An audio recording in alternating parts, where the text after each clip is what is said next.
Για τη χώρα μας η ποιοτική αναβάθμιση της παραγωγής και της διανομής ηλεκτρικής ενέργειας. Η παραγωγή και διανομή του ηλεκτρικού ρεύματος σε μεγάλη κλίμακα στην Ελλάδα ξεκίνησε ουσιαστικά γύρω στο 50. Δυστυχώς όμως ακόμη και σήμερα γίνεται με θηριώδεις ενεργοβόρες παλιές θερμικές μονάδες που οι περισσότερες έχουν ηλικία πάνω από 60 χρόνια. Το 50% της ηλεκτρικής μας ενέργειας προέρχεται από την καύση των κοιτασμάτων του λιγνίτη, το Λεμαΐδα, Μεγαλόπολη, Αμύντιο, Φλόρινα, το 10% από πετρέλαιο, το 17% από φυσικό αέριο, το 10% από υδατόπτωση, κρεμαστά και άγρας, το 6% από ανανεώσιμες πηγές και το 7% από διασυνδέσεις. Είναι φυσικό λοιπόν να γίνεται μεγάλη σπατάλη ενέργειας που το μεγαλύτερο μέρος της κάνεται σαν θερμότητα. Οι θερμικές γεννήτριες έχουν απόδοση περίπου 20-25%, μολύνοντας παράλληλα το περιβάλλον με τεράστιες ποσότητες αερίου του θερμοκηπίου. Τελικά, η παραγόμενη ηλεκτρική ενέργεια χάνει και αυτή μεγάλο μέρος της σε θερμότητα κατά τη μεταφορά της στους τόπους κατανάλωσης μέσα από 208.000 χιλιόμετρα καλωδίων υψηλής τάσης, υπερυψηλής τάσης, που το πέρασμά τους μέσα από το φυσικό περιβάλλον προκαλεί μεγάλα οικολογικά προβλήματα, δημιουργεί τεράστιους κινδύνους για την ασφάλεια των ανθρώπων και των πτυτικών μέσων αλλά ακόμη και πυρκαγιές. Φυσικά, ένα από τα μεγαλύτερα προβλήματα που προκαλεί η διατήρηση ενός τόσο παλιού τεχνολογικού υποβάθρου στην παραγωγή της ηλεκτρικής ενέργειας είναι η επίπτωση στο κόστος της κιλοβατόρας, που από τη μια επιβαρύνει αβάσταχτα τον καταναλωτή και από την άλλη, σε καμιά περίπτωση, δεν βοηθάει στο κλείσιμο της μαύρης οικονομικής μας τρύπας. Πρέπει λοιπόν να ξεκινήσει ένα πρόγραμμα ποιοτικής αναβάθμισης με την αποκέντρωση των μονάδων παραγωγής ηλεκτρικής ενέργειας σε μικρής κλίμακος μονάδες, κοντά σε μικρές και μεγάλες πόλεις, που μόνο ένα μέρος της παραγωγής τους θα προέρχεται από τις θερμικές γεννήτριες. Το υπόλοιπο μέρος των μονάδων θα αξιοποιεί τον πλούτο των ενώσιμων πηγών ενέργειας που διαθέτει άφθονης η χώρα μας. Μπορούμε να σκεφτούμε πόσο πιο αποτελεσματική και φυσικά οικονομικότερη θα ήταν η παροχή ηλεκτρικού ρεύματος στον καταναλωτή, με ελαχιστοποίηση όλων των μειονεκτημάτων που υπόθηκαν πιο πάνω, αλλά παράλληλα και κάθετη μείωση του κινδύνου blackout.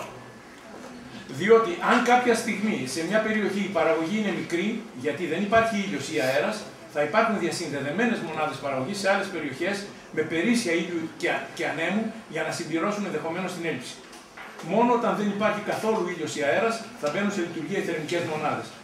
Ένα τέτοιο πρόγραμμα, μελετημένο σοβαρά από τους ειδικούς επιστήμονες της χώρας μας και υποστηριχμένο στεναρά και με θάρρος από την πολιτική ηγεσία μας, είναι σίγουρο ότι θα το επιδοτούσαν οι δυνατοί που είναι γύρω μας, γιατί η πρόοδος και η πραγματική τεχνολογική εξέλιξη συμφέρει σε όλους τους εμπλεκομένους. Μπορούμε να φανταστούμε πόσες νέες εταιρείες παραγωγής φωτοβολταϊκών, ανεμογεννητριών, μπαταριών και ηλεκτρονικών διατάξεων υποστήριξης των παραπάνω συστημάτων θα μπορούσαν να δημιουργηθούν, δίνοντας δουλειά σε χιλιάδες ανθρώπους και μεγάλα δημιουργικά κέρδη στους εμπλεκομένους επενδυτές. Ένα άλλο σημαντικό θέμα για ανάπτυξη είναι ο σιδηρόδρομος. Ο ελληνικός σιδηρόδρομος θα μπορούσε να διαρθωθεί εκ βάθρων και να μελετηθεί στο πιο οικολογικό και οικονομικό μέσο μεταφορών και να μεταβληθεί στο πιο οικολογικό μέσο μεταφορών, αξιοποιώντας τις εφαρμογές των νέων τεχνολογικών εξελίξεων στην ηλεκτροκίνηση και την αξιοποίηση των πλουσίων ανανεώσιμων πηγών που διαθέτει η Ελλάδα. Ένα φωτεινό παράδειγμα προς μίμηση είναι η γραμμή Άμστερνταμ-Παρίσι που εγκαινιάστηκε πριν περίπου 1,5 χρόνο. Εκεί τα τρένα κινούνται αποκλειστικά με ηλιακή ενέργεια που παίρνουν από φωτοβολταϊκά αναπτυγμένα πάνω από ένα τούνελ 3,5 περίπου χιλιόμετρων. Μπορούμε να σκεφτούμε πόσο μεγαλύτερη απόδοση θα είχε το ίδιο project στη γραμμή Αθηνών-Θεσσαλονίκης με τη μεγάλη ελληνική ηλιοφάνεια. Μπορούμε επίσης να σκεφτούμε την ενεργοποίηση της ανάπτυξης και τη μείωση της ανεργίας, αν τελικά βοηθούσαμε να αναπτυχθούν επιχειρηματικές δραστηριότητες για την κατασκευή των βαγονιών και των άλλων στοιχείων της ηλεκτροκίνησης του τρένου στην Ελλάδα. Κάτι που, αν θυμάστε, δεν έγινε ποτέ με τα βαγόνια του προαστιακού το 2004, γιατί προτιμήθηκε η εύκολη και προσοδοφόρα λύση της αγοράς τους, λόγω των μιζών που έπεσαν για την προμήθεια των βαγονιών από το εξωτερικό. Τέλος, θα ήθελα να μιλήσω, συγγνώμη λιγάκι, τελειώνω εδώ, για τη δυνατότητα ανάπτυξης βιομηχανίας ηλεκτρονικών οχημάτων. Θα έπρεπε να εξετάσουμε το πόσο εφικτή είναι σήμερα, κάτω από τις νέες τεχνολογικές αλλά και τις περιβαλλοντολογικές προϋποθέσεις της χώρας μας, η ανάπτυξη βιομηχανίας ηλεκτροκινήτων οχημάτων πάσης φύσεως. Όπως είναι γνωστό σε όλους εκείνους που ασχολούνται με αυτόν τον τομέα, ο πύχης για το ξεκίνημα της βιομηχανικής παραγωγής ενός αμιγώς ηλεκτροκίνητου αυτοκινήτου βρίσκεται πολύ χαμηλότερα από τεχνικής αλλά και από πλευράς ενεργειακής κατανάλωσης σε σχέση με τη βιομηχανική παραγωγή θερμικών οχημάτων. Και αυτή η διαπίστωση σηματοδοτεί το ότι η βιομηχανική παραγωγή ηλεκτρικών αυτοκινήτων δεν είναι πλέον μονοπόλιο των ισχυρών βιομηχανικών χωρών. Όσο και αν κάποιοι που ανήκουν στο λόμπι των πετρελαίων, αλλά και εκείνοι που θέλουν να κάνουν απόσβεση των τεράστιων επενδύσεων στη θερμική αυτοκινητοβιομηχανία, θέλουν να μποϊκοτάρουν την ευρεία ανάπτυξη του ηλεκτρικού αυτοκινήτου. Όμως, είτε το θέλουμε, είτε το θέλουν κάποιοι είτε όχι, η σταδιακή μείωση των θερμικών αυτοκινήτων και η αντικατάστασή τους από αμιγώς ηλεκτρικά είναι πλέον μονόδρομος. Και αυτό γιατί η κοινωνική και η οικονομική κατάσταση, το αναπτυγμένο τεχνολογικό επίπεδο και τα οικολογικά προβλήματα του αύριο δεν θα επιτρέπουν πλέον τη σπατάλη και τη μόλυνση που δημιουργεί το θερμικό αυτοκίνητο, που ο πολύπλοκος κατασκευαστικά κινητήρας του συμβάλλει μόνο κατά 20 με 25% στην κίνηση και το υπόλοιπο είναι μια θερμάστρα που μολύνει το περιβάλλον και εξοδεύει το πεπερασμένο και ρυπογόνο πετρέλαιο. Η ανάπτυξη όμως των νέων τεχνολογιών που αξιοποιούν σε πολύ μεγαλύτερη ποσότητα την ενέργεια του ήλιου και του αέρα, η ανάπτυξη των συσσωρευτών τελευταίας γενιάς, των απλών κατασκευαστικά ηλεκτροκινητήρων με τις ασύγκριτες αποδόσεις, περίπου 90%, των σύγχρονων ηλεκτρονικών διατάξεων, των ελαφρών κατασκευών από πολυμερή υλικά και αλουμίνιο, κάνουν μονόδρομο την ανάπτυξη του ηλεκτρικού οχήματος, ενός αυτοκινήτου που θα έχει κινητήρα με απόδοση 90% και όχι 20 με 25, θα καταναλώνει ηλεκτρική ενέργεια που θα αποθηκεύεται σε μπαταρίες που θα εναλλάσσονται σε σταθμούς φόρτισης, οι οποίοι θα χρησιμοποιούν κατά βάση τις ανανεώσιμες πηγές ενέργειας. Έτσι θα μπορεί να αυξηθεί σε μεγάλο ποσοστό η αυτονομία του. Και για να κατασκευαστεί θα χρειάζεται ένα κλάσμα μόνο από την ενέργεια που χρειάζεται για την κατασκευή του συμβατικού θερμικού αυτοκινήτου. Ο αποτελούμενος από 80 με 100 κινούμενα μεταλλικά μέρη ακριβίας βενζινοκινητήρας και το πολύπλοκο και γεμάτο γρανάζια σύστημα μετάδοσης που απαιτούν τεράστιες μηχανολογικές επενδύσεις αντικαθίσταν από τον απλούστατο κατασκευαστικά ηλεκτροκινητήρα με ένα κινούμενο μέρος, το ηλεκτρονικό μέρος με τις μπαταρίες και τα καλώδια. Για να υποστηριχθεί αυτή η αναπτυξιακή προσπάθεια, πρέπει να αξιοποιήσουμε όλες τις δυνατότητες που μας δίνει η γεωστρατηγική μας θέση. Πρέπει επίσης να εντείνουμε τις προσπάθειές μας με στόχο να πείσουμε τους πιθανούς επενδυτές και να επικεντρώσουμε την προσοχή τους στην ανάπτυξη επιχειρηματικών προσπαθειών γύρω από την ηλεκτροκίνηση που αφορούν στην κατασκευή φωτοβολταϊκών, ανεμογεννητριών, ηλεκτρονικών εξοπλισμών για την υποστήριξη των παραπάνω κατασκευών, ηλεκτρικών κινητήρων και ηλεκτρογεννητριών που, όπως είπα προηγούμενα, είναι ασύγκριτα πιο απλές κατασκευές από τους θερμικούς κινητήρες. Τέλος, πρέπει να υποστηριχτεί η έρευνα και η ανάπτυξη της κατασκευής συσσωρευτών νέας τεχνολογίας, αλλά και ενεργειακών κυψελών, fuel cells, που μετατρέπουν το υδρογόνο σε παραγωγό ηλεκτρικής ενέργειας. Τις τελευταίες δεκαετίες, κλείνω με αυτό, μια νοσηρή νοοτροπία μόλυνε απ' άκρη σ' άκρη όλη την Ελλάδα. Η νοοτροπία, το ότι μπορούμε χωρίς τύψεις να αποκτούμε και να απολαμβάνουμε με το χρήμα μας τα δημιουργήματα των άλλων, χωρίς την υποχρέωση να αντιπαρέχουμε κι εμείς κάποιο δικό μας δημιουργικό έργο. Όμως, ο προαιώνιος πόλεμος των ισχυρών ενάντια στους αδυνάτους, που στις μέρες μας τουλάχιστον μεταξύ των αναπτυγμένων χωρών έχει εγκαταλείψει το στρατιωτικό και έχει φορέσει το οικονομικό του προσωπείο, αντιμετωπίζεται αποτελεσματικά μόνο με τη δημιουργικότητα, το θάρρος, την κοινωνική συνεργασία ανάμεσα στους λαούς, αλλά κυρίως με τη συλλογική γνώση που γεννάει τη σύνθεση, τον μεγάλο πολέμιο κατά της εντροπίας. Και είναι η συλλογική γνώση που αποκτάται με την παιδεία, αυτή που τελικά θα οδηγήσει στην πραγματική ανάπτυξη. Είναι λοιπόν ντροπή να υποκύψουμε στην εντροπία. Ευχαριστώ.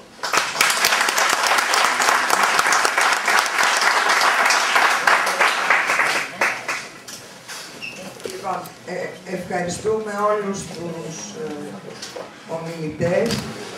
Νομίζω ότι τέθηκαν πάρα πολλά θέματα σήμερα. Το θεωρώ καλό αυτό. Ίσως δεν μπορούμε να επικεντρώσουμε στο καθένα ξεχωριστά. Άρα δείχνει ένα πλούτο προβληματισμού, δυνατοτήτων, θεμάτων που χρειάζονται σκέψη, επεξεργασία, πρόωθηση σε τελική ανάλυση από μια κυβέρνηση που δεν βλέπει, όπως σήμερα, την Ελλάδα να αναπτύσσεται στα κατασκευαστικά καρτέλ και στο real estate. Γιατί μέχρι στιγμής τουλάχιστον επισήμως οι προτάσεις που έχουμε αυτές είναι. Λοιπόν, ομιλητές, δεν ξέρω αν κάποιος θέλει κάποια πολύ κρίσιμη ερώτηση και αμιγώς διευκρινιστική να κάνει ή αλλιώς να προχωρήσουμε στις τοποθετήσεις. Τοποθετήσεις, ο Διομήδης και οι υπόλοιποι. Λοιπόν, ήθελα να πω το λόγο γιατί κάποιοι από εμάς έχουμε και την νομαδιακή σύσκεψη σήμερα του Βορείου Τομέα και πρέπει να φύγουμε. Συγχωρέστε με λοιπόν, αλλά μετά την πολύ σύντομη τοποθέτηση μου θα φύγω.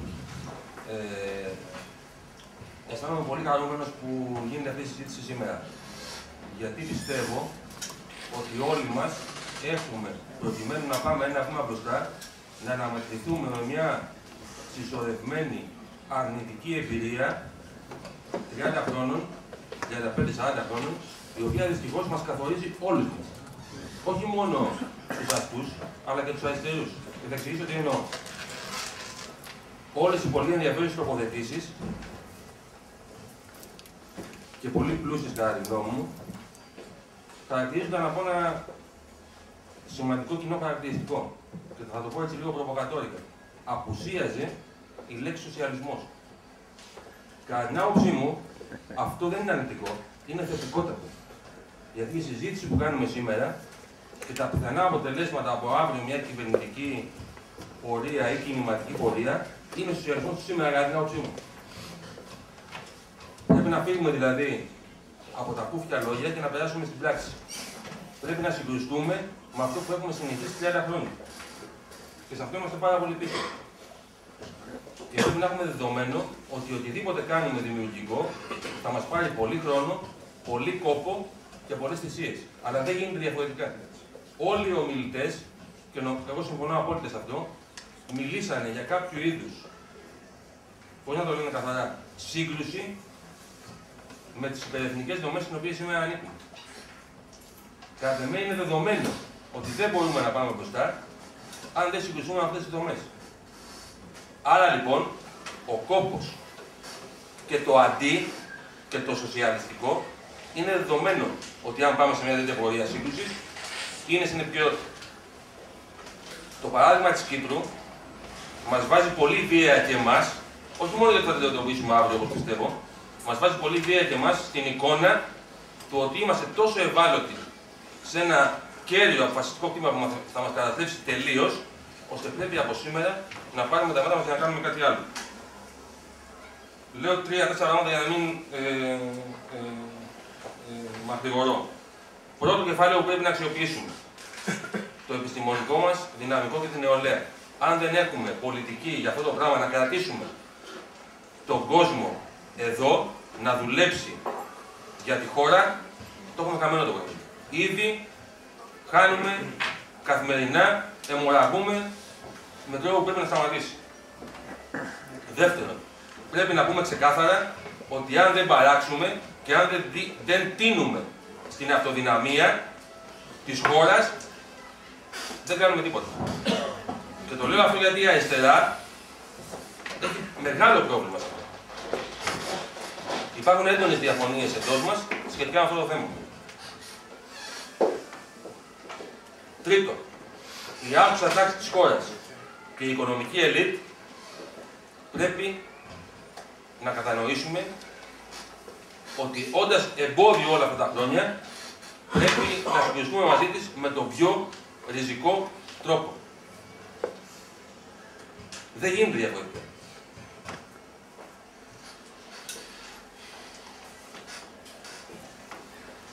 Θα τελειώσω με μια ερώτηση, γιατί μου έκανε εντύπωση. Στην εισήγηση που κάνανε ο κ. Κυλιάνης και ο σύντροφος του Αλέξης, είπαν αρκετές φορές, μιλήσανε για έξοδο από το Διεθνή Καταμερισμό Εργασίας και κάποια στιγμή που μιλήσανε για την έρευνα, είπανε για απόρριψη κάτι τέτοιο των ερευνητικών προγραμμάτων που αυτή τη στιγμή γίνονται. Ή εν πάση περιπτώσει μια συμμετοχή, κάτι τέτοιο. Δεν το θέλω, παρόλο που δεν θα είμαι παρόν, θέλω για αυτό το θέμα να υποθούμε τα πράγματα γιατί το θεωρώ πολύ ενδιαφέρον. Σας ευχαριστώ πολύ.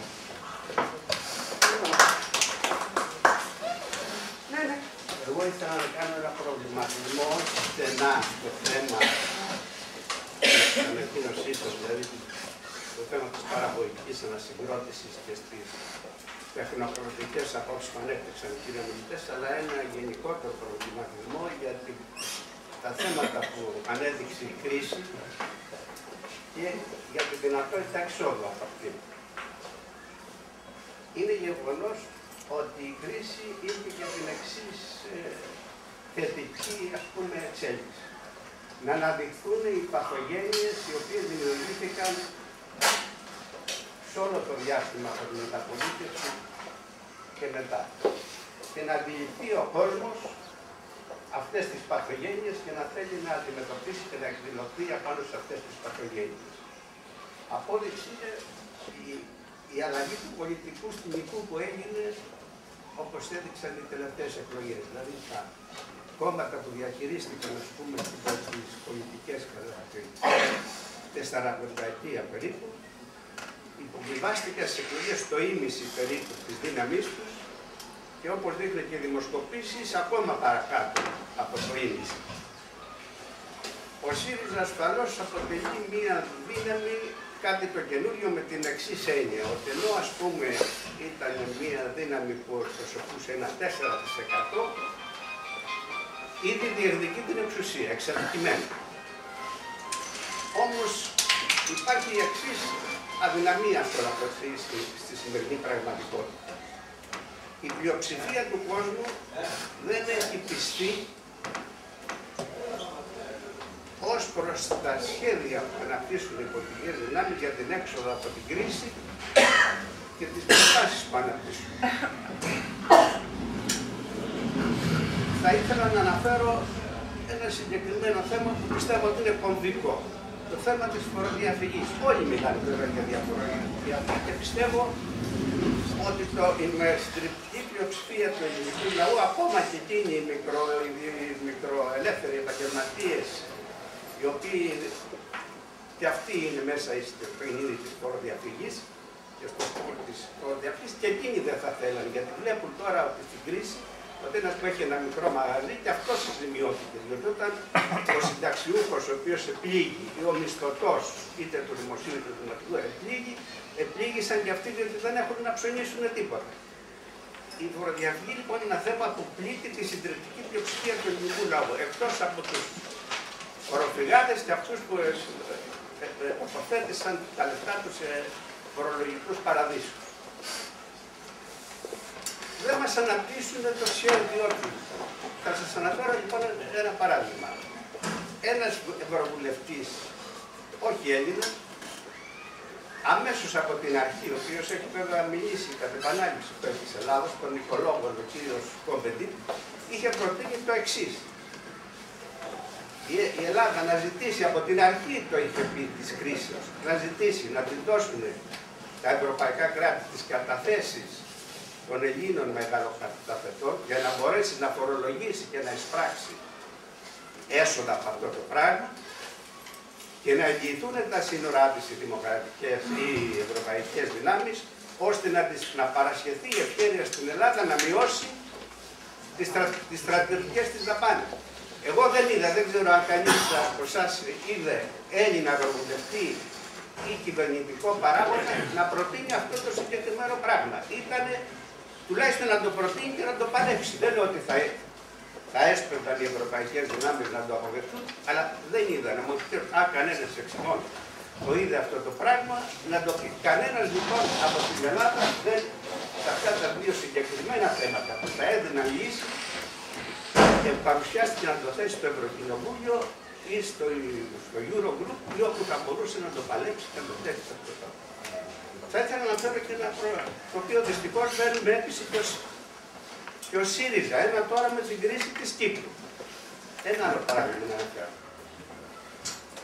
Είναι γεγονός ότι ανεξαρτήτως του μαύρου χρήματος και όλα όσα λένε που μπορεί να υπήρξαν στην περίπτωση του τραπεζικού συστήματος της Κύπρου, είναι άδικη η επιλεκτική οπωσδήποτε μεταχείριση της Κύπρου να την φτωχοποιήσουν κατευθείαν, ας πούμε, χωρίς να την δώσουν ένα περιθώριο. Από την άλλη όμως, ετέθη ένα θέμα που δεν πήραν θέση οι ελληνικές δυνάμεις και δυστυχώς και ο ΣΥΡΙΖΑ. Δεν έβαλα χρόνο στους ομιλητές, υπολογίζω ότι τελειώνω με αυτό το ερώτημα. Στην αντιμετώπιση του θέματος της Κύπρου, το Eurogroup, στη δεύτερη τουλάχιστον απόφασή του, αποφάσισε να φορολογηθούν οι μεγαλοκαταθέτες άνω των 100.000 ευρώ και να παραπούν όσοι μέχρι τώρα. Ο ΣΥΡΙΖΑ είπε όχι και το υποστήριξε. Και θα το ρωτήσω, δηλαδή θα προτιμούσε, ας πούμε, στην Κύπρο, παραδείγματος χάρη, να φορολογηθούν όπως στην Ελλάδα οι μικροσυνταξιούχοι, ή όχι και οι μεγαλοσυνταξιούχοι, γιατί με τον έπαιρνε ένας 3.000, ας πούμε, δεν νομίζω ότι είναι πλούσιος. Τώρα τις 3.000 στην Ελλάδα βλέπετε τις έχουν κάνει 1.000, το 1/3. Τις 3.000 σύνταξη την έχουν κάνει το 1/3. Και να παραγούν οι μεγαλοκαταθέτες είναι ένα θέμα που απασχολεί τον ελληνικό λαό.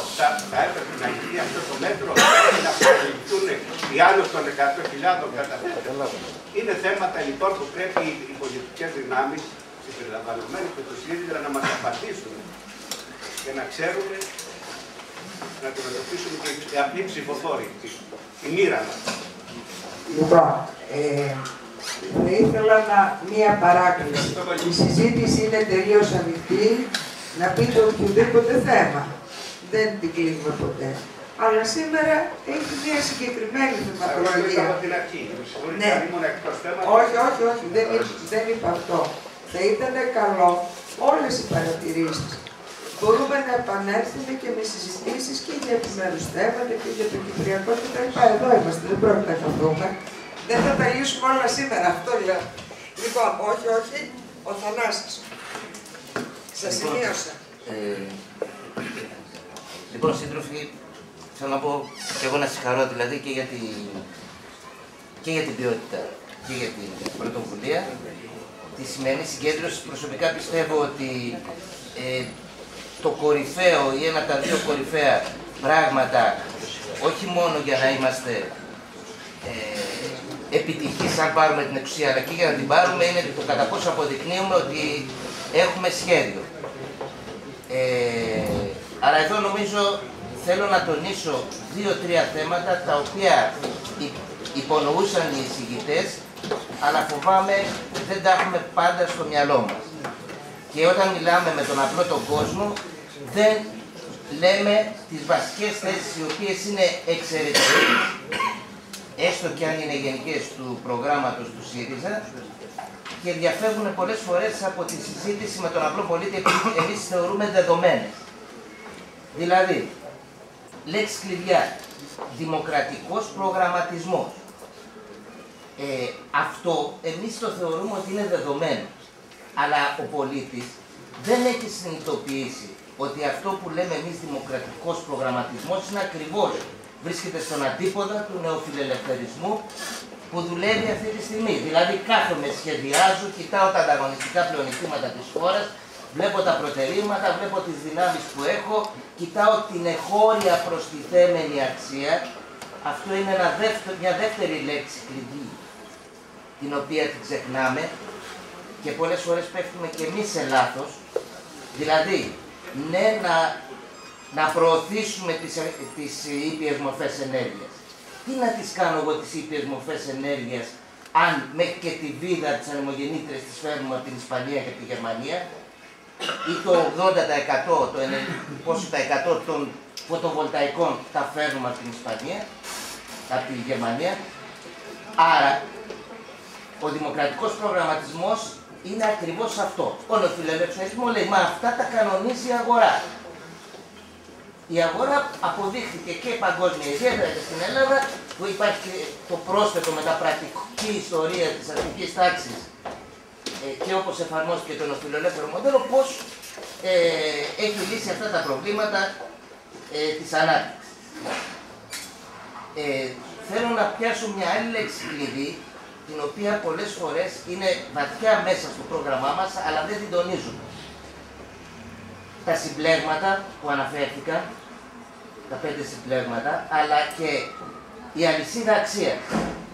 Δηλαδή, η Ελλάδα είχε και κατά το παρελθόν καλές επιχειρήσεις. Στα τρόφιμα, ξέρω εγώ, πιθανώς στο αλουμίνιο, σε διάφορα πράγματα. Αλλά ήταν μόνες τους. Ούτε συνιστούσαν έναν ανταγωνιστικό κλάδο, ούτε εντάσσονταν μέσα σε μια αλυσίδα αξίας που να λένε η Ελλάδα είναι καλή σε αυτό. Ακόμα και τον τουρισμό που έχουμε, κανείς δεν λέει ότι η Ελλάδα είναι καλή στον τουρισμό. Είναι καλή γιατί είναι σε μια άγια γωνιά, ξέρω εγώ, του κόσμου, την οποία την καταναλώνει. Άρα, οποιοδήποτε σχεδιασμό κάνουμε, λέμε και στο πρόγραμμα ότι ουσιαστικά πρέπει να εντάσσουμε, να δημιουργούνται συμπλέγματα, αλυσίδες αξίας. Να φέρω ένα παράδειγμα για να γίνω κατανοητός. Έχουμε την πλουσιότερη χλωρίδα, λένε, και όντως έτσι ισχύει στον πρωτογενή τομέα. Αυτό μπορεί να ξεκινήσει από αυτό το πράγμα και να φτάσει μέχρι την αλυσίδα των καλλιτικών που συνδέεται με τον τουρισμό ακόμα, ή να φτάσει μέχρι προφανώς τα φάρμακα και να μπορέσει να γίνει ανταγωνιστικός ακόμα και σε διεθνές επίπεδο σε αυτά. Αυτό πρέπει να σχεδιαστεί. Το επιστημονικό προσωπικό. Εδώ είχα προτείνει μάλιστα, αλλά δεν επέμεινα. Δηλαδή ότι εδώ το χαλάνδρι που ένας βασικός πόρος του για να συζητήσει το χαλάνδρι πόσο θα συμμετάσχει στην παραγωγική ανασυγκρότηση, περί αυτού πρόκειται. Έτσι, τι θα γίνει με τις μικρομεσαίες, θα γίνει χώρα, τόπος διασκέδασης, θα γίνει τόπος εμπορίου, γίνεται. Ή θα βασιστεί στους άπειρους επιστημονική γνώση που υπάρχει εδώ, στους καλλιτέχνες κτλ. Αυτό πρέπει να βγει και ως καταστάλαβα σε εμάς. Άρα το επιστημονικό δυναμικό πρέπει να απαντήσουμε σε 2-3 πράγματα. Μεταξύ μας, νομίζω, όταν συζητάω, λένε ναι, μωρέ, βγαίνουν συνέχεια επιστήμονες. Έχουμε πήξει τους επιστήμονες και δεν έχουμε τεχνίτες. Είναι τεράστιο ψέμα. Είμαστε κάτω από το μέσον όρο της Ευρώπης. Απλώς, όταν το παραγωγικό μοντέλο έχει συνηθίσει να γίνεται ανταγωνιστικό με τη φοροδιαφυγή, με το να πετάει τα απόβλητά του στον ασκοπό και όλα αυτά που γνωρίζουμε, δεν έχει κανένα λόγο να αξιοποιήσει την έρευνα, την τεχνολογία, τους επιστήμονες, ακόμα και τους εξειδικευμένους τεχνίτες, για να αυξήσει την ανταγωνιστικότητά. Σε αυτό είναι ένας πόρος που αν δεν τον βγάλουμε πολύ μπροστά, το έθεσαν 1-2 σύντροφοι, δεν έχει αξία. Άρα να λέμε, είδατε, έχουμε πολλούς επιστήμονες, γι' αυτό φεύγουν στο εξωτερικό. Και θέλει ένα ιδιαίτερο σχέδιο, γι' αυτό, που είναι δύναμη και δεν το λέμε μόνο εμείς, και όλες οι έρευνες ανταγωνιστικότητας το θεωρούν πρώτο. Και τέλος πρέπει λίγο να βιαστούμε, γιατί όσο υπάρχουν πόροι, μπορούμε να αλλάξουμε το μοντέλο. Άρα αυτοί οι πόροι, αν μήνα με το μήνα που συνεχίζει να υπάρχει αυτή η κυβέρνηση, χάνονται. Το επιστημονικό προσωπικό φεύγει, οι πόροι, οι εχώροι πουλιώνται, υπάρχουν δικηγόροι εδώ που γυρνάνε και για real estate και για τα πάντα να αγοράσουν κόψοχρονιά και θα τα αγοράσουν. Έτσι. Άρα αυτό που λέμε ότι τώρα πρέπει να φύγουν, με οποιοδήποτε τρόπο, εγώ λέω συμμαχώντας και με τον διάβολο, αν περιμένουμε κι άλλο, δεν θα μπορούμε να στηριχτούμε. Έτσι. Άρα αυτό είναι πολύ σημαντικό. Και τέλος, το ξέρω. Ναι. Όχι τρίτο τέλος. Όχι άλλο τέλος. Πατρίας, έλα. Λοιπόν, ο Πόλης. Ναι, να πω κι εγώ, βρίσκω πάρα πολύ σημαντική τη συζήτηση και θεωρώ ότι επειδή είναι αρκετά δύσκολη, σχετίζεται και με το ότι δεν είναι τόσο μαζική. Δεν έχουμε συνηθίσει στην αριστερά να συζητάμε τέτοια θέματα. Έχουμε συνηθίσει σε γενικές πολιτικές διακηρύξεις, κυρίως κατακλητικού χαρακτήρα σε σχέση με αυτά που κάνουν οι αντιπαλές. Δύσκολα μπαίνουμε στο πολιτικό πρόβλημα να επεξεργαστούμε αυτά τα γενικά που πολλές φορές είναι ανιαρά και δεν έχουν κανένα ενδιαφέρον, να το κάνουμε συγκεκριμένη πολιτική πράξη και συγκεκριμένη πολιτική πρόταση. Μεγάλο το θέμα, εξαιρετικές εισηγήσεις όλες, νομίζω. Θέλω να σταθώ με ένα ιδιαίτερο τρόπο σε 2-3 πραγματάκια. Το ένα είναι ότι στην αριστερά πρέπει να μπούμε πιο βαθιά σε αυτό που λέμε, με μια σχετική ευκολία μέχρι στιγμής, για την κοινωνική και αλληλέγγυα οικονομία. Πρέπει να χτίσουμε μια αντιδρομή στο πεδίο της παραγωγής και αυτό να είναι το παράδειγμά μας, με απλό και συγκεκριμένο τρόπο προς την κοινωνία, τι εννοούμε εμείς όταν λέμε ότι θα αρχίσουμε να χτίσουμε κάτι καινούριο. Η κοινωνία δεν πείθεται. Στοιχείο του προβλήματος είναι ότι οι μνημονιακοί αλλά και άλλοι κατάφεραν να απαξιώσουν το πολιτικό λόγο. Συνεπώς, στοιχείο σημαντικό για να μιλήσουμε για μια παραγωγική ανασυγκρότηση είναι να επαναφέρουν τουλάχιστον σε έναν βαθμό μια αξιοπιστία σε αυτό που λέμε πολιτικό λόγο. Μια αξιοπιστία τέτοια που θα επιτρέπει σε αυτό που λέει η κοινωνία απαξιωτικά πολιτικούς να μπορούν να μιλάνε και καταρχάς να τους εμπιστεύεται στοιχειωδώς η κοινωνία. Γιατί αν δεν κατακτήσουμε μια τέτοια σχέση, ό,τι και να λέμε, δεν θα πιστεύει κανένας τίποτα. Ακόμα και αυτοί που σε ψηφίζουν. Ένα στεράκι. Εντυπωσιακό στοιχείο τελευταίων αναλύσεων. Από τον κόσμο που ψηφίζει ΣΥΡΙΖΑ, επαναλαμβάνω που ψηφίζει ΣΥΡΙΖΑ, το 60% δεν πιστεύει αυτά που λέει ο ΣΥΡΙΖΑ. Δηλαδή δεν πιστεύει αυτά που λέει το κόμμα που ψηφίζει. Συνεπώς, ιδιαίτερη προσοχή για να επαναφέρουμε την αξιοπιστία του πολιτικού λόγου. Δεύτερον, το παράδειγμα σε βοηθάει. Αλλά για να κάνεις το παράδειγμα, εκεί καταλαβαίνεις πόσο δύσκολο είναι. Διότι κοινωνική και αλληλέγγυα οικονομία, φίλοι και φίλες, σημαίνει ότι δεν αρκεί μόνο η εκφώνηση ενός πολιτικού σχεδίου, αλλά απαιτείται και η από τα κάτω συμμετοχή, έτσι ώστε να μπορεί να παραχθεί το παράδειγμα. Είτε στα εργοστάσια όπως αναφέρθηκε με τη Βιομέτ, δεν ξέρω πόσοι το γνωρίζουν από τους αριστερούς και πόσοι ενέταξαν στις καθημερινές τους ανάγκες τη βοήθεια αυτού του επιχειρήματος. Είναι βιομηχανία που παράγει πλακάκια. Υποθέτω ότι από το 1,5 εκατομμύριο που ψήφισαν ΣΥΡΙΖΑ, πάρα πολλοί κόσμος θα έχει ανάγκες, ας πούμε, τέτοιου είδους να αλλάξει πλακάκια, να κάνει να ράνει.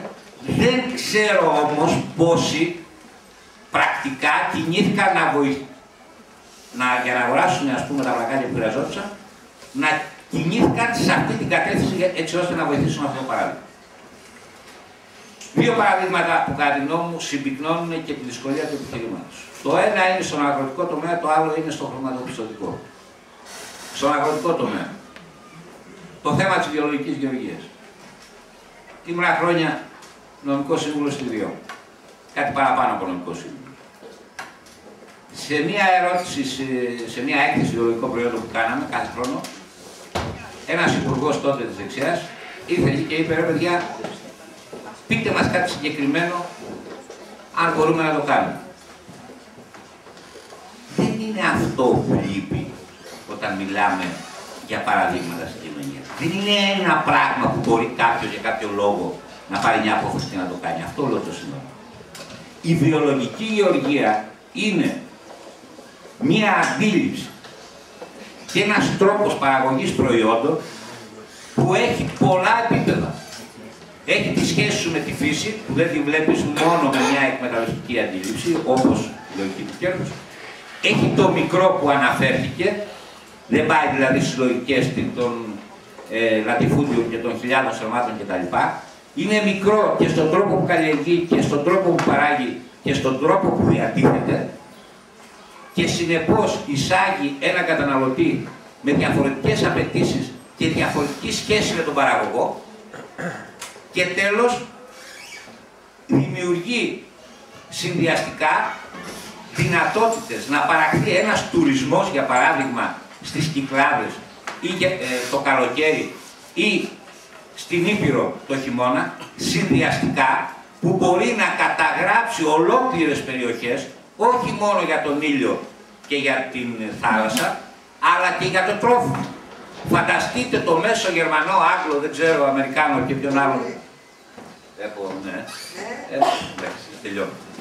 ο οποίος θα έχει καταγεγραμμένο στη μνήμη του ότι Κυκλάδες δεν σημαίνει μόνο ήλιος και μπάνιο, σημαίνει και βιολογικό προϊόν, διότι αυτές οι ζώνες θα μπορούσαν όλα τα προϊόντα τους να είναι βιολογικά, λόγω και του μικρού και της ιδιαιτερότητας παραγωγής τους, όπως θα μπορούσαν να είναι όλα βιολογικά τα προϊόντα τα κτηνοτροφικά σε περιοχές όπως η Ήπειρος, στις οποίες θα μπορούσαν και οι τουρίστες και οι ντόπιοι κτλ.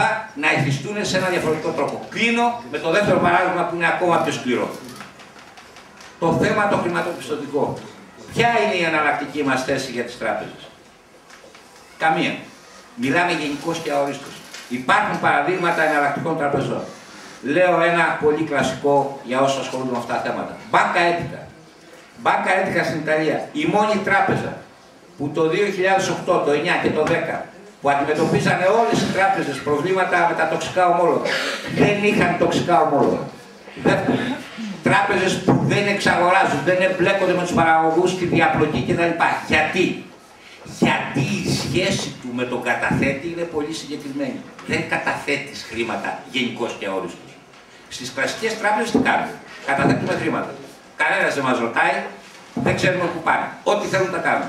Στην Banca Etica ανακοινώνει κάθε χρόνο τους 6 τομείς δραστηριότητας.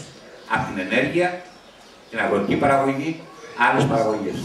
Και εσύ που καταθέτεις χρήματα, δεν καταθέτεις γενικά. Καταθέτεις για το συγκεκριμένο τομέα ενέργειας. Παραδείγματος χάρη, επειδή αναφέρθηκε, ναι, για τις ανανεώσιμες πηγές. Και το χρήμα σου, συνεπώς, κατατίθεται δεσμευμένο για μια συγκεκριμένη παραγωγική διαδικασία που δεν μπορεί η τράπεζα να το αλλάξει. Δεν μπορώ να επεκταθώ γιατί θα με κυνηγάει η ώρα. Λέω όμως ότι η αριστερά θα μπορέσει να πείσει την κοινωνία σε αυτό το επίπεδο εάν πραγματικά με πρακτικό τρόπο δημιουργήσει μια αντιδομή και τότε μόνο θα πείσει την κοινωνία ότι πραγματικά και θέλει και μπορεί να φτιάξει ένα άλλο παραγωγικό μοντέλο. Λοιπόν, είναι γραμμένοι 5 ομιλητές ακόμη. Και ένας ο Απόστολος 6. Υπάρχουν άλλοι για να ρυθμίσω λίγο το χρόνο και να μην γίνομαι και κουραστική. Την ερώτηση την έχω σημειώσει. Τελειώσαμε? Εγώ? Όχι, εσένα σε έγραψα. Λοιπόν, μία ερώτηση διευκρινιστική από εδώ. Ναι,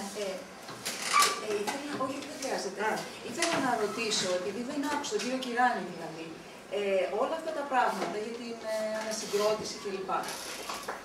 Και τα προϊόντα που θα παράγουν. Για την ναυτιλία δεν άκουσα κάτι. Δηλαδή αυτά τα προϊόντα πώς θα πηγαίνουν, ξέρω εγώ, πώς θα φεύγουν από την Ελλάδα. Νομίζω ότι ναι, ήταν έτσι μια μικρή διευκρίνηση.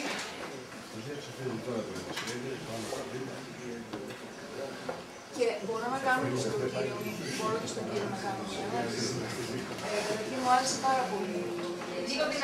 Να πούμε Πάρτο. Λέω ότι θεωρώ την ομιλία του κ. Προδέρα πάρα πολύ σημαντική και πάρα πολύ ουσιαστική. Απλώς εγώ έχω κάτι στο μυαλό μου, δηλαδή αυτό που είπατε σε σχέση με τα μέσα επιβίωσης και ότι το πρώτο πράγμα που πρέπει να κοιτάξουμε είναι η επιβίωση του πληθυσμού. Αυτό για μένα είναι τρομερά σημαντικό. Και μάλιστα μου θυμίζει μια ομιλία του Ροδεσπιέρου που κάνει για τα μέσα επιβίωσης, τότε που προσπαθούσαν τη Γαλλική Δημοκρατία να την σκοτώσουν, μη δίνοντας, ας πούμε, σιτηρά κλπ. Αλλά νομίζω ότι όλα αυτά που λέμε, πιστεύω ότι θα μας αφήσουν να τα κάνουμε. Δηλαδή, δεν θα υπάρξει σύγκρουση. με το ζόρι θα τα κάνουμε. Εντάξει, με αυτό, δηλαδή να το καταλάβουμε, δηλαδή σιγά και μην μας αφήσουν. Οι ερωτήσεις εντέθησαν, ο επόμενος ομιλητής, Αλέξης. Αξιόλογη... Άνοιξε το, έλα πάλι. Ναι. Λίγο μπάσος καπού. Αξιόλογη πρωτοβουλία από την ΣΥΡΙΖΑ για να χρειαστεί παραγωγική ανασυγκρότηση. Εγώ θα προσπαθήσω να λέω σε τίτλους. Παραγωγική ανασυγκρότηση δεν σημαίνει οικονομία. Σημαίνει πολιτική οικονομία. Είναι πολύ διαφορετικό. Να θυμίσω και στον οικονομολόγο της παρέας που είπε ορισμένα πράγματα ότι οι νομπελίστες το 2007 μιλάγανε για εκρηκτική ανάπτυξη του καπιταλισμού. Οι νομπελίστες. Λοιπόν, δεύτερο θέμα πολύ σημαντικό είναι ότι διαχρονικά η αριστερά, κατά τη γνώμη μου, παραβιάζοντας θεμελιώδη θέματα του μαρξισμού, ανάμεσα στις δύο όψεις της φιλελεύθερης οικονομίας, αυτήν αντιμετωπίζουμε, τη φιλελεύθερη οικονομία αντιμετωπίζουμε. Οι δύο όψεις της φιλελεύθερης οικονομίας είναι ο μονεταρισμός και ο κενσιανισμός. Η ελεύθερη αγορά από τη μία και το παρασιτικό κράτος από την άλλη, το οποίο έχει ένα πλεονεκτικό βέβαια αντίκρισμα ότι αξιοποιεί το κοινό ταμείο της κοινωνίας για να μπορεί να αναπαράγει το ίδιο το σύστημα βέβαια και όχι να φτιάχνει γέφυρες, παρότι φτιάχνει και γέφυρες. Εδώ υπάρχει ένα θέμα να το συζητήσει σοβαρά η αριστερά μιας εξόδου, γιατί έξοδο από την κρίση σημαίνει έξοδο από τη φιλελεύθερη οικονομία, άρα μιας εξόδου από αυτό το δίπολο. Ο φιλελευθερισμός, είτε ως κενσιανισμός είτε ως μονεταρισμός, είναι το ίδιο πράγμα. Γοητεύεται βέβαια η προοδευτική σκέψη στο να κόβει χρήμα για να τα μοιράζει. Όπως παράδειγμα δεν είναι τυχαίο ότι γοητεύεται τώρα την Αμερικάνικη πολιτική που θέλει να συνεχίσει αυτό το παρασιτικό μοντέλο, να κόβει χρήμα και να δημιουργεί και παρασιτικές αστικές τάξεις παντού. Αυτό είναι ένα ζήτημα πάρα πολύ κρίσιμο. Δεν υπάρχει εδώ στρατηγική που να μπορεί να ξεπερνάει τις δύο όψεις αυτή της φιλελεύθερης οικονομίας. Δεύτερο, σε τίτλους πάντα, η αριστερά έχει ένα διαχρονικό επίσης πρόβλημα με την επιχειρηματικότητα. Κατά βάθος πιστεύει η αριστερά ότι ο καλός επιχειρηματίας είναι μάλλον ο νεκρός επιχειρηματίας. Έχει σημασία ότι και εδώ πέρα υπάρχει κακοφορμισμός του μαρξισμού, ο οποίος έχει καταγγείλει τη μισθωτή εργασία και μιλάει για δημιουργούς. Ο μαρξισμός μιλάει για εξωκρατική δημιουργία, δηλαδή επιχειρήμα. Αυτό πράγμα έχει πολυπλεύρος συσκοτιστεί από την αριστερά και κυρίως την παραδοσιακή, την τριτοελληνιστική κτλ. Όπου δεν είναι τυχαίο ότι τώρα η αριστερά έχει ταυτιστεί με το κράτος. Είναι η αριστερά του κράτους. Μάλιστα, ορισμένες όψεις αριστεράς, εάν ευδοκιμήσουν οι πολιτικές τους, θα κρατικοποιήσουν την αναπνοή μας. Αυτό είναι πάρα πολύ κρίσιμο ζήτημα, διότι έχει προβοκαριστεί μια εξαιρετική διάσταση του ανθρώπου, όπως είναι το επιχειρήν, δηλαδή η εξωκρατική δημιουργία. Και επίσης έχει διωγγωθεί, ας πούμε, και στρεβλωθεί η παρέμβαση του κράτους, το οποίο έχει ταυτιστεί πλήρως με το δημόσιο. Ενώ δεν είναι ο δημόσιος διάλογος, δεν είναι ο κρατικός διάλογος, ούτε οι πλατείες είναι οι κρατικές πλατείες. Ένα τρίτο ζήτημα είναι το θέμα που έχει να κάνει πολύ πιο άμεσα με την παραγωγική ανασυγκρότηση. Όταν μιλάμε για παραγωγική ανασυγκρότηση σε ένα κράτος το οποίο θέλει να κερδίζει μέσα στην παγκοσμιότητα μια στοιχειώδη επάρκεια, άρα να έχει ένα λόγο στις πολιτικές εξελίξεις, πρέπει ένας λαός να ντύνεται και να τρέφεται κυρίως στα δικά του. Αλλιώς είναι μια τρύπα στο χάρτη. Είναι και ευάλωτος σε σχέση με τους διεθνείς ανταγωνισμούς. Άρα η παγκοσμιότητα δεν έχει μόνο αρνητική φόρτιση, έχει και θετική φόρτιση. Κάπου εκεί θα πάει η κοινωνία. Κάπως πρέπει παγκοσμίως να συνοηθεί. Εξίσου σημαντικό είναι, και τελειώνω με αυτό, είναι μια παρατήρηση που πρέπει να τη σκεφτεί πάρα πολύ, πιστεύω εγώ, τα πολιτικά στελέχη και τα επιτελικά στελέχη του ΣΥΡΙΖΑ. Εγώ πιστεύω ότι το διχαστικό δίλημμα μνημόνιο-αντιμνημόνιο είναι εντελώς συσκοτιστικό. Δεν φωτίζει πουθενά ούτε τις όψεις της φιλελεύθερης οικονομίας, πολύ περισσότερο δεν φωτίζει την κοινωνική συμμετοχή γύρω από το θέμα της ανατροπής και της αλλαγής αυτής της φιλελεύθερης οικονομίας. Λειτουργεί συσκοτιστικά. Και ιστορικά, άμα το δείτε, έχουμε μια θεωρητική και πνευματική πτώση της αριστεράς, η οποία πριν 50 χρόνια κουβέντιζε τον αντιρραλισμό, πριν 25 χρόνια ανακάλυψε το κλιματιστικό κεφάλαιο και τον παρασιτικό του λόγο, και τώρα ασχολείται με το μνημόνιο. Δηλαδή, σε λίγο θα μιλάμε ότι ο καπιταλισμός είναι στη φάση της σύμβασης, του μνημονίου, της παραγράφου. Αυτό σημαίνει και μια θεωρητική και πνευματική πτώση της αριστεράς ως υποκειμένου. Το σημαντικό σε αυτή την περίπτωση είναι ότι δεν είναι ότι την πατάμε εμείς που τα λέμε, είναι ότι δεν φωτίζουμε μια πλευρά της κοινωνίας που είναι η υποκειμενοποίησή της. Όσο η κοινωνία είναι αντικείμενο πολιτικής και όχι υποκείμενο πολιτικής, πράγμα το οποίο δυσκολεύει και τον δρόμο αλλά τον κάνει και αληθινό, είναι πάρα πολύ σημαντικό αυτό να έχουμε σαρώτα. Η κοινωνία πρέπει να υποκειμενοποιηθεί. Πρέπει να το πάρει πάνω της δηλαδή. Και από αυτά ώστε να κάνει το δικό της μνημόνιο, αν δεν αρέσει της Γερμανίας. Να πάρει τα μέτρα της δηλαδή. Πάντως γενικώς δεν μπορεί να νομίζει ότι θα κόψουμε χρήμα από κάπου και δεν θα χρειαστούν μέτρα. Αυτό για μένα είναι παραπλάνηση. Και πιστεύω δηλαδή ότι σε αυτό πρέπει να βοηθήσουμε. Αυτό ήθελα να πω. Ευχαριστώ. Λοιπόν, πίσω δίπλα στο Σπύρο, συγγνώμη το όνομά σας. Σίμων λέγομαι. Εγώ του λεπτού θα είμαι. Λίγο πολύ καλύφθηκα, αλλά όλες οι οικονομικές αναλύσεις δεν μας έχουν πει σε τι νόμισμα θα γίνουν. Πρώτον. Δεύτερον, είπε ο τελευταίος κύριος που μίλησε κάτι κέριο, ότι οι Γερμανοί αυτή τη στιγμή χρησιμοποιούν τα πάντα εναντίον μας. Ακόμα δηλαδή και εκεί που θα μπορούσαμε κάτι να φτιάξουμε εμείς, το χρησιμοποιούν αυτοί εναντίον μας. Την ανάλυση και το που θα πάει την ξέρουν. Δεν έχετε παρά να ανοίξετε ένα βιβλίο που έχει γραφτεί γύρω στο 1937. Είναι του δόκτωρος Φουντ. Το ίδιο βιβλίο το πήρανε, το μεταφράσανε. Ούτε καν το αλλάξανε. Το μεταφράσανε και πάνω εκεί στηρίχθηκε η Ευρωζώνη. Και αυτά τα οποία συμβαίνουν σήμερα θα τα δείτε εκεί πέρα. Θα πάω σε μια σκληρή λίγο διατύπωση. Γιατί όλα καλά είναι, αλλά τι γίνεται. Ο κόσμος εδώ έχει πάει ο μισός από εδώ, ο μισός από εκεί. Αν κοιτάξετε και πάτε και να συνεννοηθείτε με τους ανθρώπους έξω, θα δείτε ότι υπάρχει πλήρης τραλαλά. Ο καθένας δεν ξέρει τι του γίνεται. Και ο καθένας, το χειρότερο, νομίζω ότι αυτό που λέει είναι το σωστό. Μία πολιτική δύναμη η οποία στοχεύει στην εξουσία πρέπει να είναι καθαρή απέναντι στους Γερμανούς. Η καθαρή άποψη είναι, θεωρούμε ότι κάνετε αυτή τη στιγμή πολεμική ενέργεια. Τελεία και παύλα. Προϊόντος του χρόνου θα σας απαντήσουμε. Πιστεύω ότι εάν αυτό, ίσως όχι τόσο σκληρά, αλλά λίγο καλυμμένα, κάπου ίσως ο κόσμος θα μπορέσει γύρω-γύρω εκεί πέρα να συντυχθεί. Αλλιώς με άκρως θεωρητικά σχήματα μπορεί εδώ πέρα να συμφωνήσουμε, παρά έξω δεν το βλέπω. Ευχαριστούμε. Ο Δημήτρης. Λοιπόν,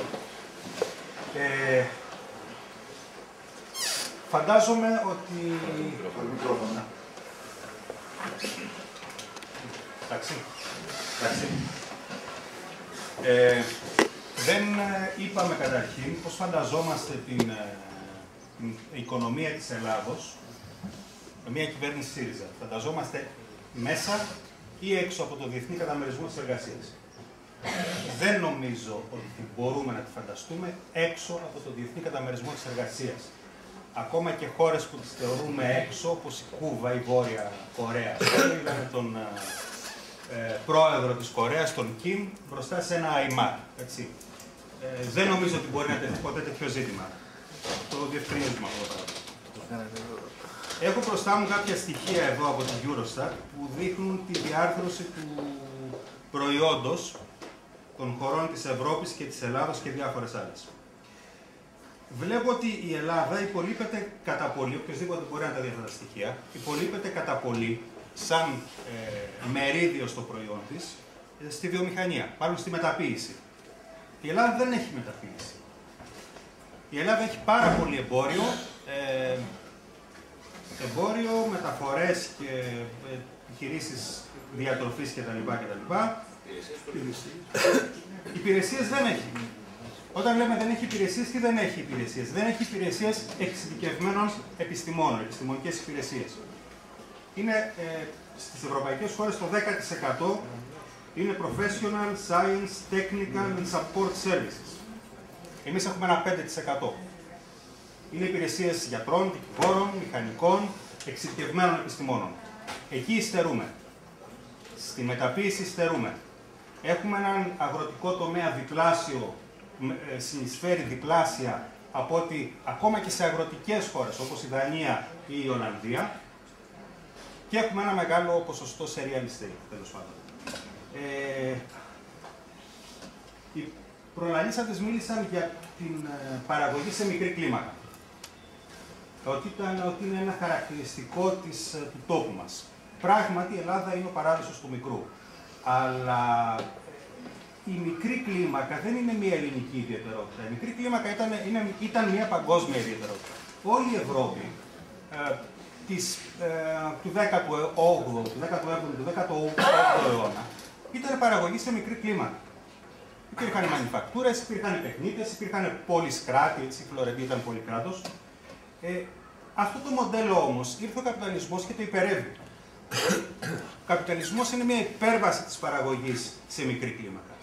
Αν παραμένουμε λοιπόν μέσα σε μια καπιταλιστική οικονομία και η μικρή κλίμακα έχει μείνει πίσω, ή μάλλον δεν έχει αλλάξει διάσταση. Αν θέλουμε να μιλήσουμε για μικρή κλίμακα, θα μιλήσουμε για εξειδικευμένα προϊόντα. Δεν θα μιλήσουμε για προϊόντα μαζικής παραγωγής. Θα μιλήσουμε για εξειδικευμένα προϊόντα που απευθύνονται σε εξειδικευμένο κοινό και έχουν και εξειδικευμένη τιμή. Δεν μπορούμε, παραδείγματος χάρη στην Ελλάδα, να έχουμε παραγωγή φτηνών προϊόντων. Δεν μπορούμε να βγάζουμε φτηνές καρέκλες, ας πούμε. Δεν γίνεται. Το κάνουν σε μαζική παραγωγή και αυτό είναι που κάνει την παραγωγή φτηνή. Αν θέλουμε να επικεντρώσουμε στη μικρή κλίμακα, θα πρέπει να επικεντρωθούμε σε ποιοτικά προϊόντα, σε εξειδικευμένα προϊόντα, σε στοχευμένα προϊόντα. Όσες μικρές επιχειρήσεις ελληνικές υπάρχουν και επιτυγχάνουν και στο εξωτερικό, ακριβώς επιτυγχάνουν επειδή έχουν στόχευση και στο τι παράγουν και στο που απευθύνονται. Και βεβαίως δεν απευθύνονται σε μαζικές αγορές. Τέλος, θα ήθελα να σταθώ και σε μια άλλη παρέμβαση, σε ένα άλλο στοιχείο της παρέμβασης, ότι πρέπει να κάνουμε επενδύσεις εντάσεως εργασίας και δεν πρέπει να κάνουμε επενδύσεις εντάσσεως κεφαλαίου. Δεν μπορώ να φανταστώ την μικρή παραγωγή το 2013 στην Ελλάδα να γίνεται, παραδείγματος χάρη, χωρίς μηχανές CNC, που είναι κεφάλαιο. Πώς θα παράγουμε? Δεν θα μπορούμε να παράγουμε με το σφυρί και το καλέμι, το οποίο μπορεί να ήταν το εργαλείο του 18ου, του 19ου αιώνα, των αρχών του 20ου αιώνα. Ο μάστορας σήμερα, ο τεχνίτης, δουλεύει με μηχανές υψηλής αξίας, τις οποίες δεν τις παράγουμε, θα τις πάρουμε απ' έξω. Ο καθένας σημειώνει τις παρατηρήσεις του από τους πολιτές. Ξέρεις πόσες χιλιάδες τέτοιες μηχανές υπάρχουν εδώ στην Ελλάδα? Δεν λέω, αλλά είναι εντάσσεως. Χιλιάδες. Βεβαίως. Οι οποίες ένα 60% έχει πάει στα παλιοσίδερα. Είναι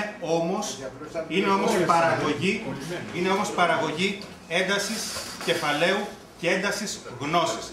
Δεν είναι παραγωγή έντασης εργασίας. Παραγωγή έντασης εργασίας είναι τα κάτεργα στην Νοτιοανατολική Ασία που δουλεύουν παιδιά φτιάχνοντας παπούτσια, ρούχα και δερμάτινες μπάλες. Και να κλείσω στο ζήτημα των ανανεώσιμων πηγών ενέργειας.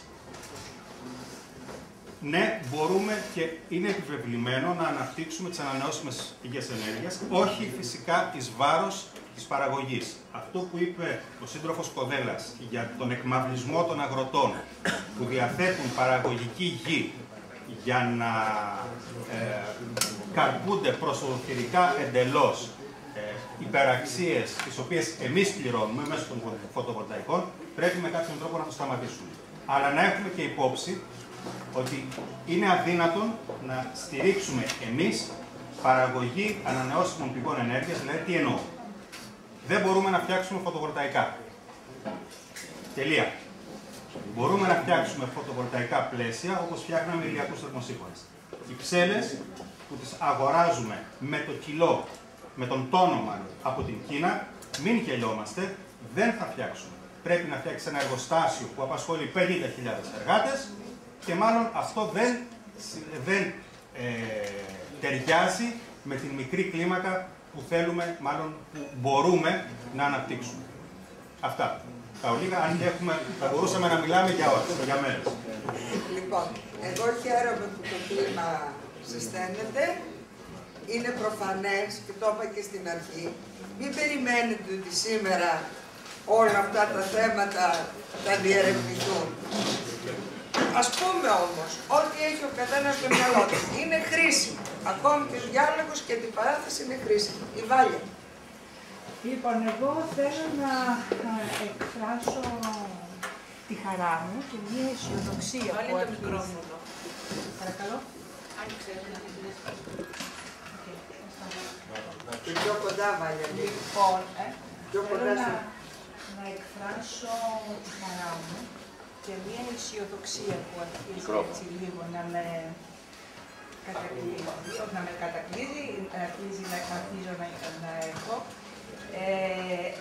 Με αφορμή αυτή τη συζήτηση και μία που παρακολούθησα μερικές μέρες πριν από τον Γιάννη τον Δραγασάκη.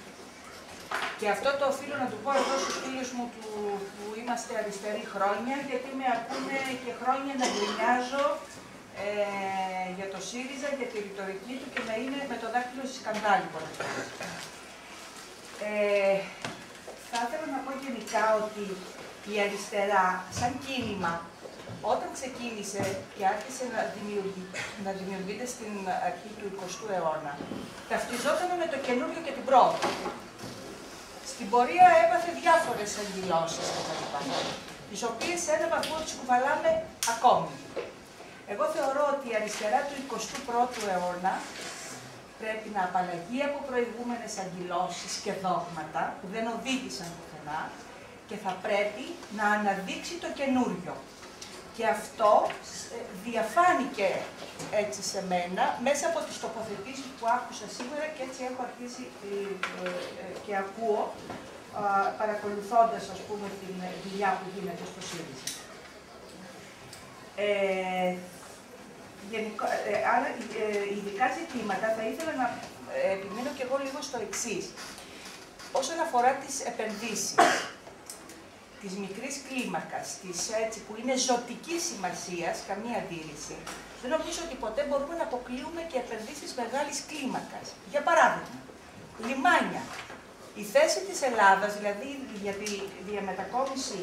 για τη διακόμιση προϊόντων, είναι εξαιρετική. Θα μπορούσε να κερδίζει πάρα πολλά αυτός ο τόπος από τη σωστή αξιοποίηση, ας πούμε, των λιμανιών του. Και θα ήθελα να βάλω και έναν προβληματισμό που έχω, τέλος πάντων, για το νόμισμα. Μιλάνε και έχει δημιουργηθεί μια ρητορική, πάση θυσία ή δεν ξέρω καμία θυσία για το ευρώ. Το πάση θυσία εμένα με παραπέμπει στα ιερά και τα όσια. Και για μένα ιερό και όσιο είναι η ελευθερία, η δημοκρατία και η κοινωνική δικαιοσύνη. Γι' αυτά έχουν θυσιαστεί άνθρωποι, έτσι, και έχουμε ήρωες φοβερούς και φοβερές ηρωικές περιόδους περάσει μάλλον. Το ευρώ είναι νόμισμα και το νόμισμα είναι εργαλείο για να ασκήσεις οικονομική πολιτική.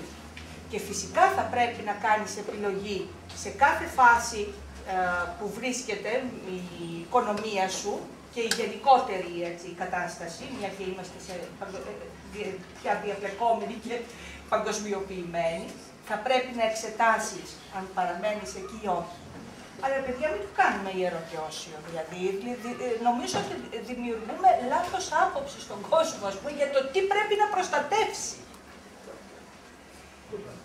Και τελειώνω λέγοντας το εξής, ότι για μένα ο ΣΥΡΙΖΑ, εγώ θέλω να αφήσει τη ρητορική του όχι και του αντιδρώ και να αναπτύξει τη ρητορική του ανοίγω καινούριους δρόμους στη βάση αυτών των αρχών του.